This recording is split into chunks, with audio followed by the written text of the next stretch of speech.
Hi, everyone. Welcome to Curated by Becta's Meal Kit number 40 for the week of February 17th to the 21st. So many of you might have noticed we are now doing Curated by Becta pickups and deliveries from Wednesdays through Sundays because we figure you probably have a little more time to cook and enjoy a lovely meal on a Sunday than you do on a Tuesday. So we've listened to our response and we've got it coming for you on Sundays now. Super easy meal tonight. Many of you enjoyed our Valentine's Day meal, and it was a little more elaborate. There was a lot of pots and pans going on. But tonight, super easy. 3 pans and no oven even. So this is going to be a terrific, delicious, and great meal, but something that's really easy and very easy on the dishes. So why don't we go ahead and get started? So our appetizer today is an Albacore tuna niçoise. So I need to saute some potatoes and some, turn this up, 2 tablespoons of butter, so one per person. And the potatoes get sauteed in there. We've preheated the pan to medium high. And as soon as the butter melts down, let's throw your potatoes in there.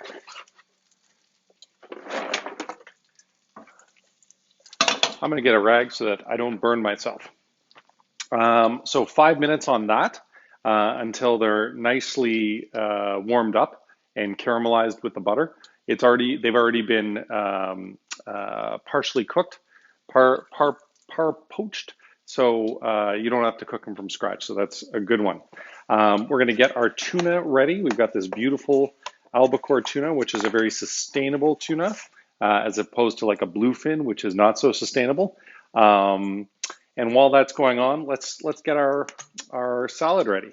So this is a classic Mediterranean dish, and from the south of France. So the Nicoise has frisée, which is a great lettuce, especially at this time of year, because it can be grown in a greenhouse, and it's got beautiful texture to it. So give that a toss with some beautiful olive oil and salt and pepper. And the tuna, I'm going to get ready. And then why don't we go ahead and start thinking about our main course. I'm going to warm up our pans a little bit more.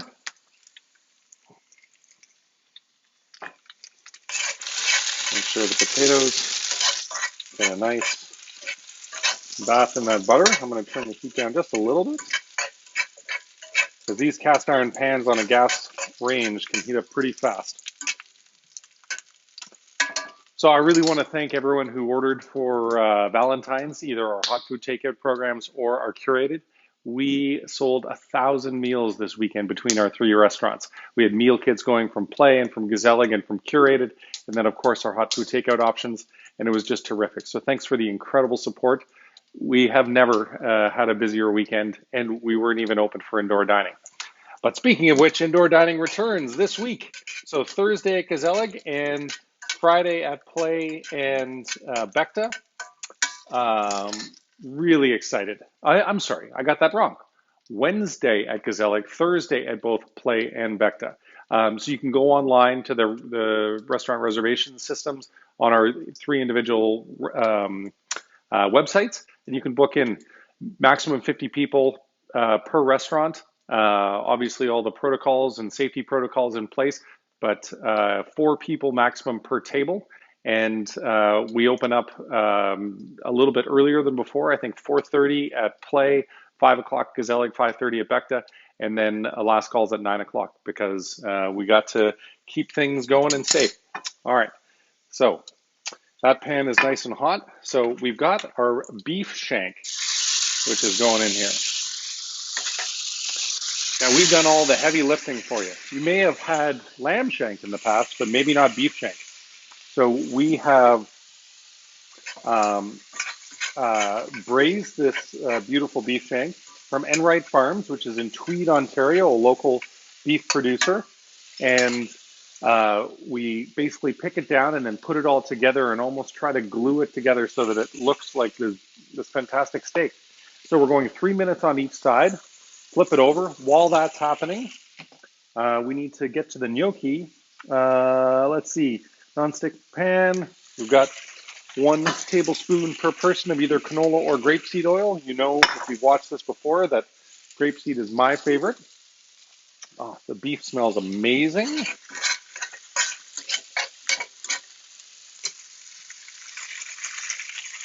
I realized that my new stove is not completely level, so I'm going to have to move the oil around a little bit.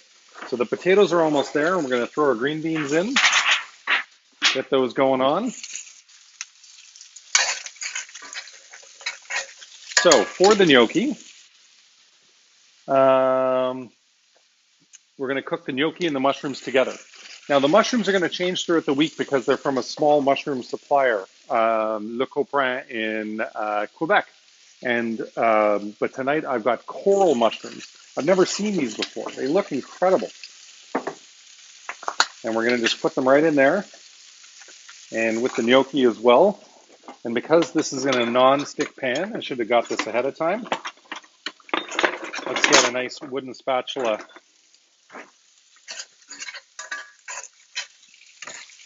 to be able to toss them around. I'll turn that up just a touch.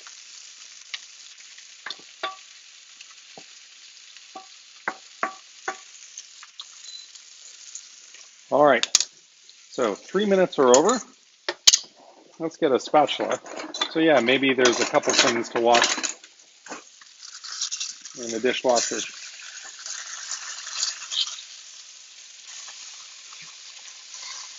Oh, the beef shank looks incredible. Chef Rich, you are a genius. Okay, our potatoes and green beans getting close. Make sure to season them.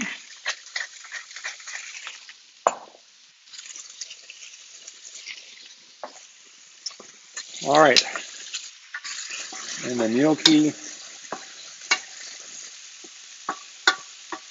little pillows of joy.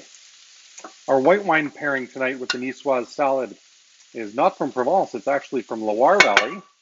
So very high up there. Okay, so the beef, we're gonna now turn off.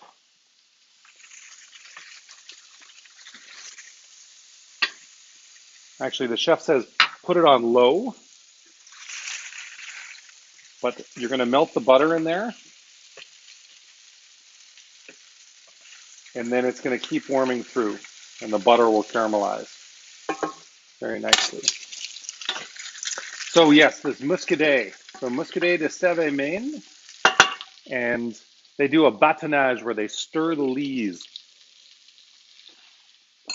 the dead yeast cells, to be able to give it that creamy quality, because muscadet is typically a very lean, mean, high acid wine. And so you don't want too much acid, so they give it a stir, and it's beautiful, and it's going to work out really well with the appetizer. So why don't we go ahead and get started with this. So I know the grabiche goes down first, and this is a high acid dressing. And what I like to do, let me see if you guys can see this, is spread it out on the plate so it goes right to the rim. You can do sort of a line, if you will. It's important that you see everything. As they say, the camera eats first, and the eyes eat first. Okay, go. I'm going to flip over this beef just to make sure that both sides get some of the butter. Now be careful with it because it may come apart a little bit.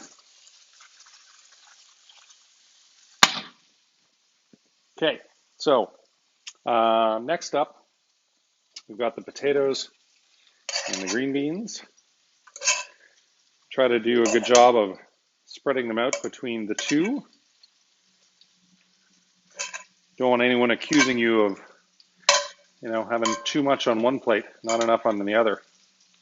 We're 3 of us that eat these meals every week at home. And so we always reconfigure after I do the plating anyway. There we go. Okay, I've got those last little green beans. Wipe the plate down. The gnocchi's looking really good. Let's see, next up,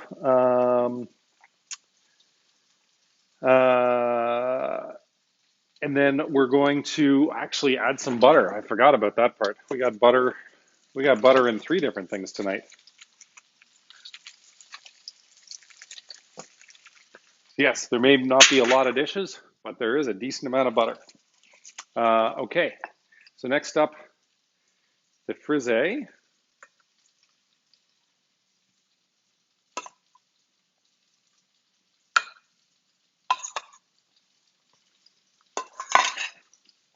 Then we're topping with the tuna. I think they gave me a double portion tonight. There's a lot of tuna in here. Maybe the chefs like me. And then, of course, we're going to top with the black olives. This is such a good looking dish. So many bright colors.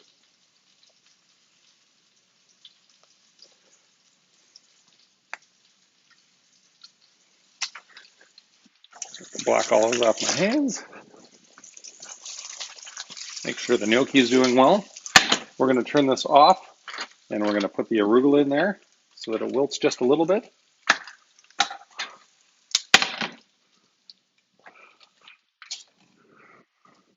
Don't forget to season the tuna with salt and pepper. Now the olives are salty already, so you don't have to put too much.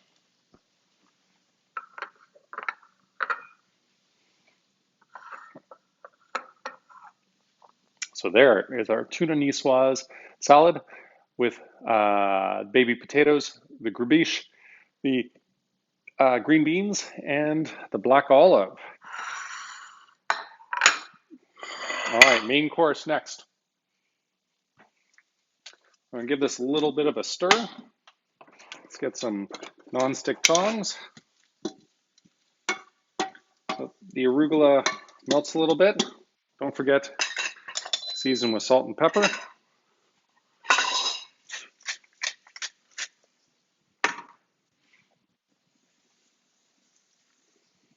Don't put the pepper away like I just did.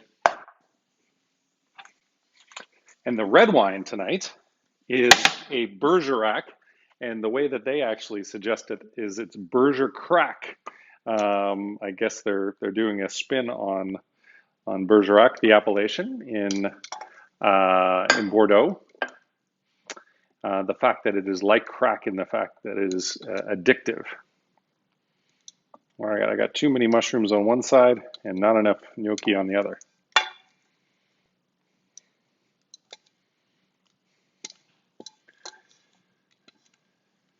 All right. So the gnocchi is really a side dish to the beef. And we've got this beautiful shredded pecorino romano, and that goes on top of the gnocchi. Really bright flavors this week. Now you don't have to use all of this, but I'm a big fan of cheese. All right. This is the first curated video in 40 that I haven't plated the dessert while I am doing the main course. Isn't that funny? It was so fast. Let me get a little paper towel. So you got this beautiful beef butter. Make sure to put some of that on top, will you? It's delicious.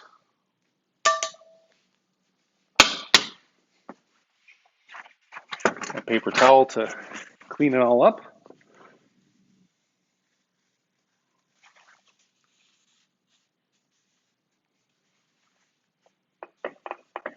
And then, of course, the salsa verde on top.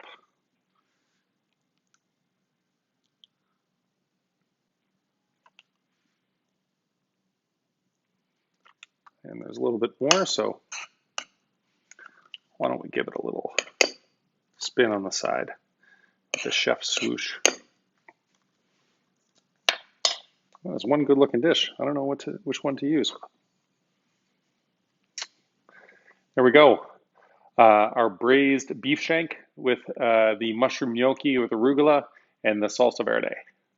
Fantastic. Man, again, dessert super easy. Most of the components are in the tart. And so we've got a wild plum frangipan tart with black pepper cream cheese icing and a red wine caramel.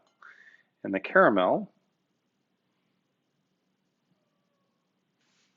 we're going to drizzle this over top. I got my cat meowing like she wants some.